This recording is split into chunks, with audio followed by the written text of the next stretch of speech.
Okay, so today I'm going to attempt to make a Mick Gordon / Doom style gritty bass, just using current.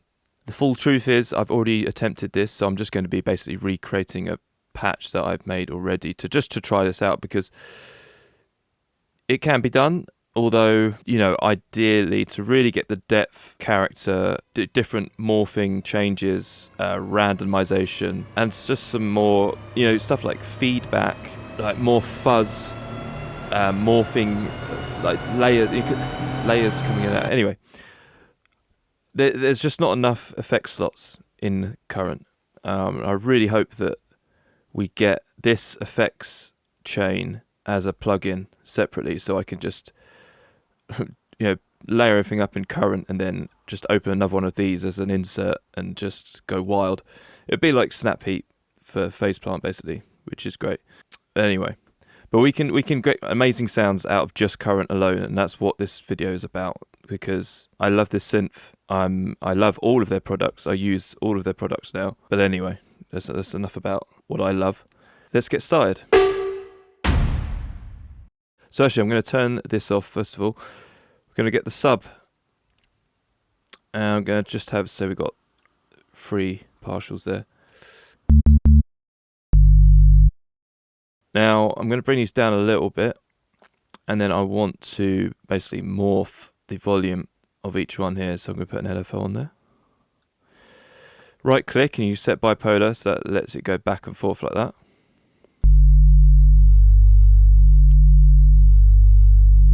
Make that a tiny bit faster.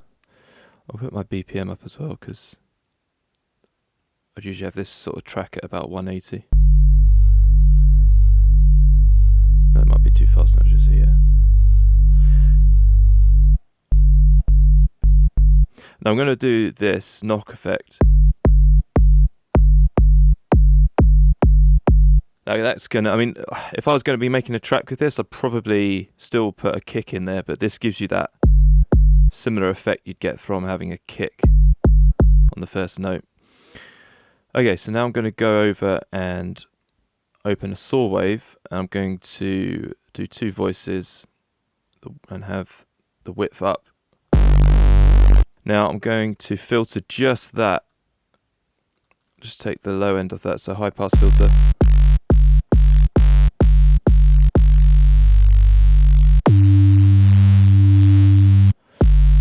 Might put an LFO on that actually.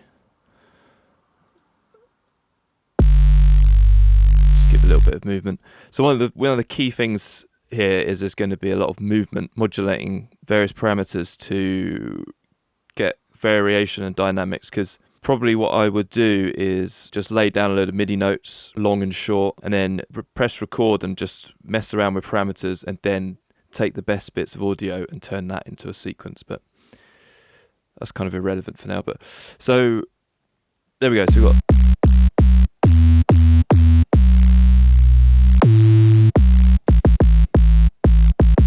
right. First thing we're going to do is add some distortion. I might just go along to, yeah, that's a good one.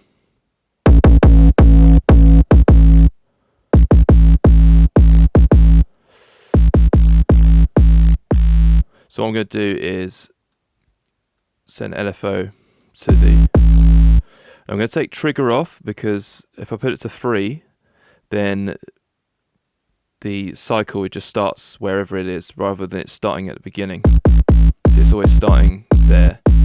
But I want more randomization, so I'm going to put it to 3. So that's not going to change. And I can put a bit of random here as well.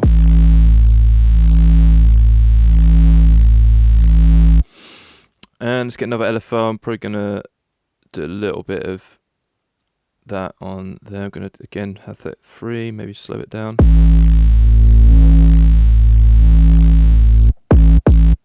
Now let's put another distortion on.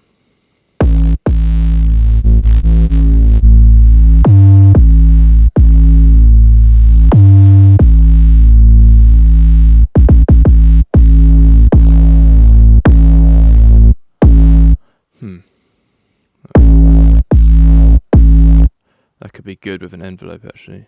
Let's get this.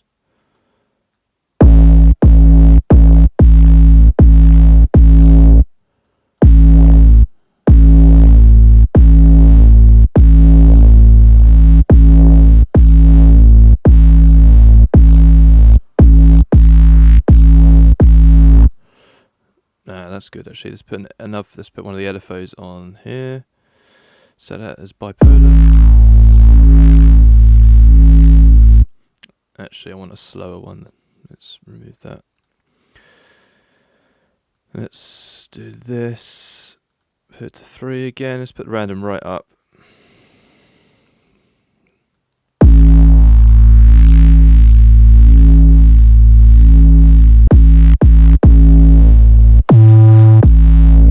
Okay, now I'm going to put a phaser on there. Take the mix down. So that just puts a bunch of movement in there basically. I'd say it's a clean mode just because I feel like it's a little less, just a little less in your face. Okay, so then I'm gonna do a filter. Now, so what I'm gonna do is get like a vowel filter. Just see, I'm gonna mono the lows as well. You don't want that messing around with that.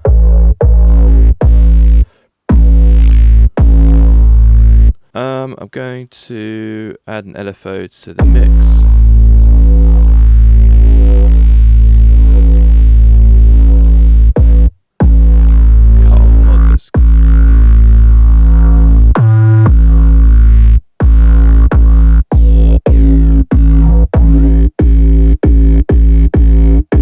Okay, so let's put this slower one on here.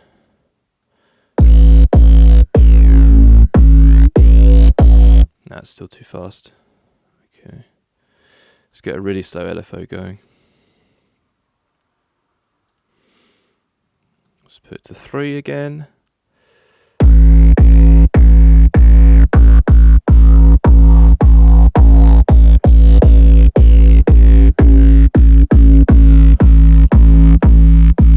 Just trying to think, maybe I could try distortion now.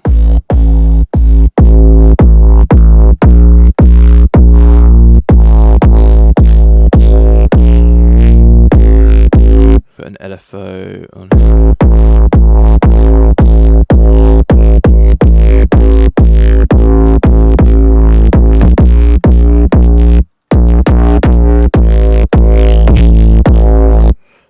Could try the envelope on the squash.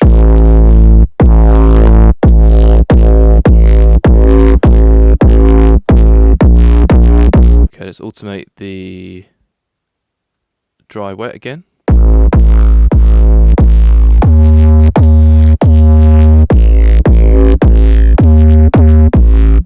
And right, let's now try the Morph EQ. And what we can do here is draw in a load of points. And let's make them thin. And then we can draw in movement points. I'm just being random here.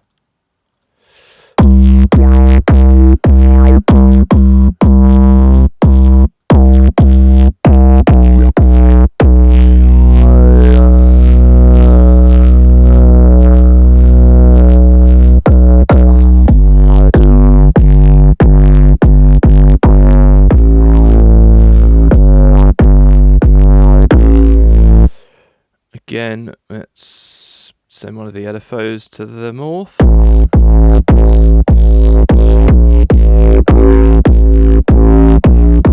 Great, that's putting a lot of movement in there, so that's good. Now let's do a classic OTT compression. I'm just going to use the classic one here.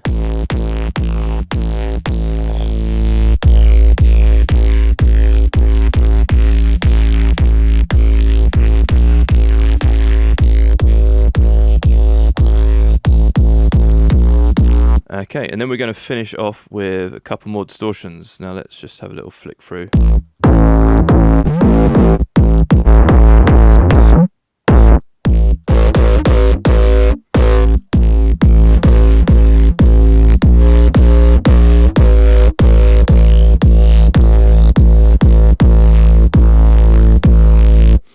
Okay, we can have that slowly going in and out because that's quite intense.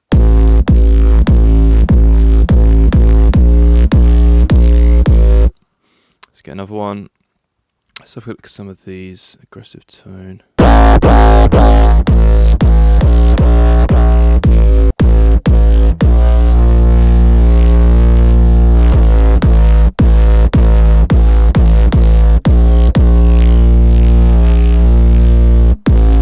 Okay, so that's just one example of how to get to here. I mean, I could mess around with all these distortions, etc. Find the perfect tone. But that's essentially, a great starting point. I wonder if I could do something with this final filter. Oh, that's actually another thing I wanted to do actually. So with the sampler, what have we got here? Noise. Now I was finding, I think it might have been this one. So, because I wanted to kind of create a sort of feedback going on in the background, which isn't really possible. I could maybe get a sample of a feedback in here actually, but I wanted to use what the sounds that come with current, so that other people could replicate this. But maybe you could get like a guitar feedback sound and put that in here, and then modulate the volume. So I used an envelope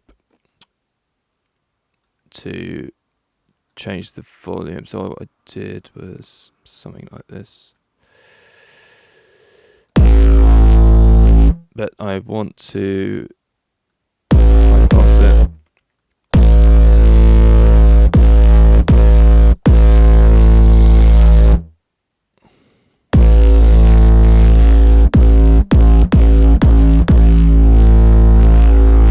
Maybe also have a bit of LFO on this. So that's more actually right now, that's giving it more of a white noise type effect, which is also good, but it's not what I'm going for exactly. What I might do is find a guitar feedback sound, put that in there, and see if we can get a better result. A few moments later.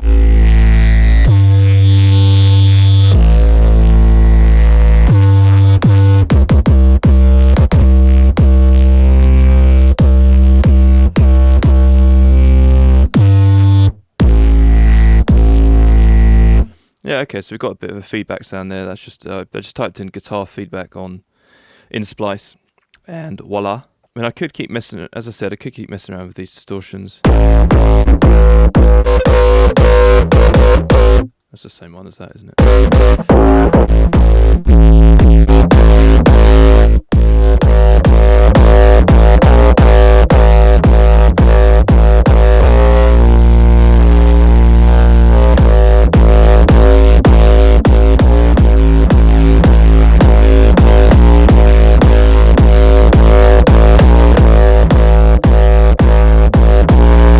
Alright, so there we go. I'm going to export this patch and the other one I made, and you can get hold of it down below. So yeah, the final thoughts on this is more of a experiment to see what I can do with just current alone. Really, I might do another video on basses like this where I'm just using anything, because there's a ton of plugins that will give me all sorts of crazy results, and I don't have to worry about just being contained into this one plugin.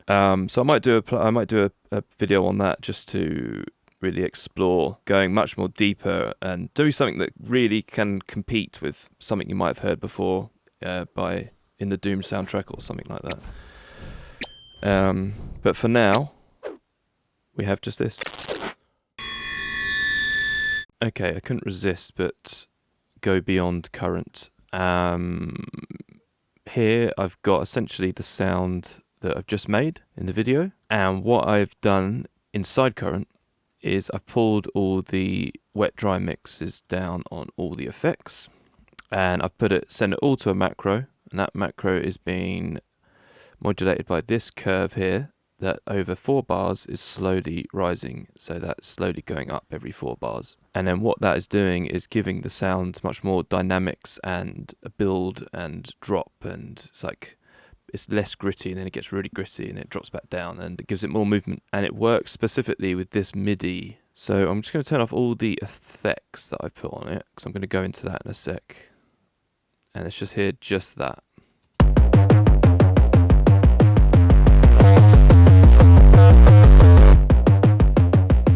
Okay, now let's hear that with this effects chain on.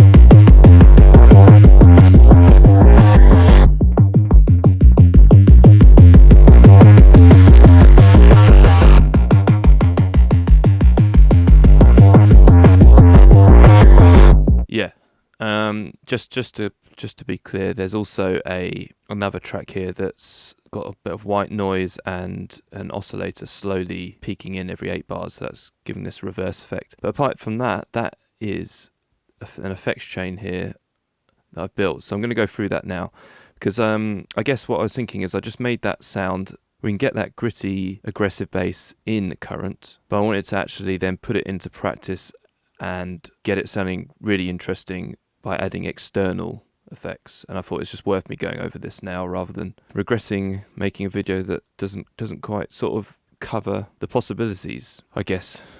Anyway, first of all, put a clipper.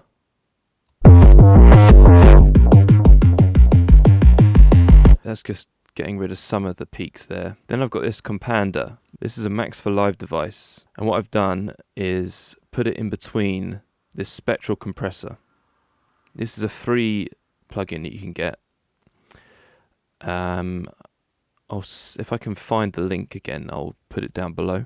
I'll put it down for all of this stuff. I'll put a link to. But what the compander's doing is you put it in between. So basically you pair it this side with this one. And what it does is it takes the incoming signal, and when you put something like a bit heavy distortion or something like this in the middle, it compensates for the volume changes.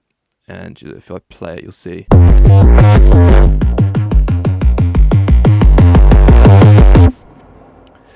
So it's doing that. So anyway, this spectral compressor, it's got crazy upwards compression on it, basically, that will let you push your sound to extremes. So anyways, I put that in there. I actually had to, it maxes the gain out like crazy, so I had to put this on there to bring the gain right down. But that just smashes the sound, basically. Then I've put another clipper here.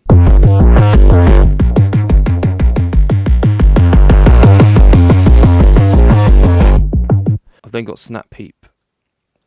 Now I've got the shaper table in here. That is slowly modulating back and forth over the wavetable, and then the mix is slowly coming in out here on this curve. I've then got a multipass, and I've just put a comb filter between 800 and 6k hertz, and that's also got the mix right down and slowly being modulated by an LFO. And that just gives a little bit more, brings it back a bit more morphing and movement in there. I then put the convolver on here, and I've just got the mix right down and made it really short, and that just gives it, I found that gave it a little bit of a tiny bit of space, but not too much.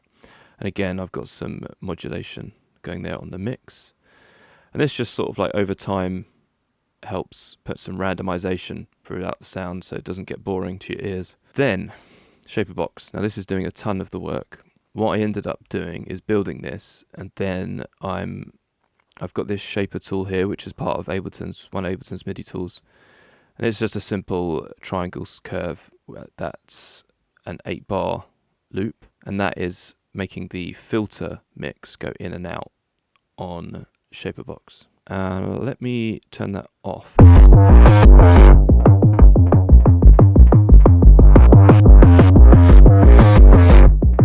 Put a bit of a crusher there so it comes down a little bit. It's only subtle. Also, I've got the noise one here, so it just comes in slowly, and I've got the mix down. So it's just a bit of noise, not over the top. Then I've got the filter that I drew in here. Then I've got drive coming in, and just notice as well, this is like every 4 bars, every 8 bars here. So every 8 bars it will come up a little bit and then a little bit more, and that just again gives more movement and variation throughout. I've even put the reverb in here, coming in a little bit there and a little bit there. It's very subtle, and then just a slight bit of compression at the end just to tidy it up. Then put another clipper.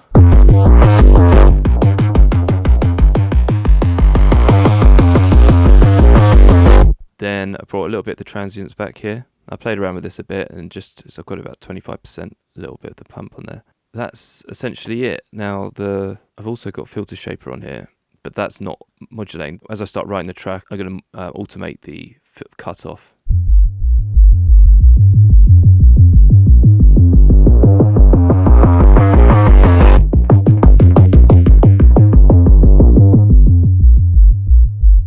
Alright, yeah, so that's that.